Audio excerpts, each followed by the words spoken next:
Let's get back to taxes for a minute. See, there's three types of taxable investments. There's taxable, there's tax deferred, and there's tax free. Taxable investments, stocks, bonds, CDs. Tax deferred, that means they grow. You don't pay tax until you take money out. IRAs, 401ks, annuities. But then there's tax free. Roth IRAs, cash value life insurance, and municipal bonds. And what I think we need to do is really start looking at that tax free, because when we go back to the history of the U.S. tax, the marginal tax rate. Do you remember when IRAs and 401ks started? IRAs and 401ks started back when taxes were higher, and it made perfect sense to take money out of your paycheck, get a tax break, let it grow tax deferred, so that you retire, you take it out, you're in a lower tax bracket. That made perfect sense. We all did it. Well, we're now $28 trillion in debt, climbing at $3 to $4 billion every single morning. We have $200 trillion of unfunded obligations for Social Security, Medicare, Medicaid, government pensions, military pensions. I mean, my question is, where do you think taxes are going from here? It's not a complicated question. It's not a Republican or Democrat. As I said, it's a math problem. Taxes have to go up, and they're going to have to go up a lot. So how much sense does it make to put money in a 401k today?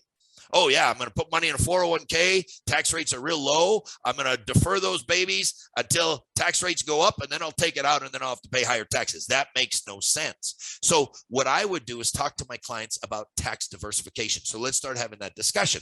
I'd say, that the tax perfect retirement plan would be this. You get a tax deductible contribution, it grows tax deferred, and you get to take the money out tax free. That would be tax perfect.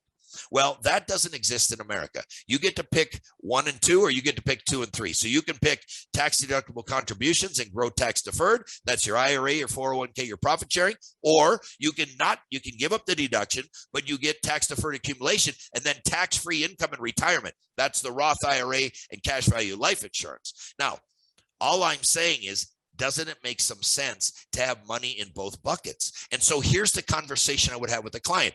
I would say, does your company have a 401k? Yes. Does it offer a match? Yes. Tell me about the match. Well, if I put in 4%, they give me 4%. Good. I would do that. That's 100% rate of return. Do that. But anything above the match, I would no longer put it into an IRA or 401k. I would put that into a Roth 401k or a Roth IRA or cash value life insurance. So I just found you a bunch of premium dollars for cash value life insurance. If you can get people to not put in their full 401k, just up to the match, beyond the 401k, start putting that into some place where they can get tax-free income. And this is all about tax diversification. Look, when you're building a portfolio, you talk about asset allocation, you talk about diversification, you need to also be talking about tax diversification. I'm telling you, your clients will love you in the future if you start getting them into things where they can take out money tax-free in retirement.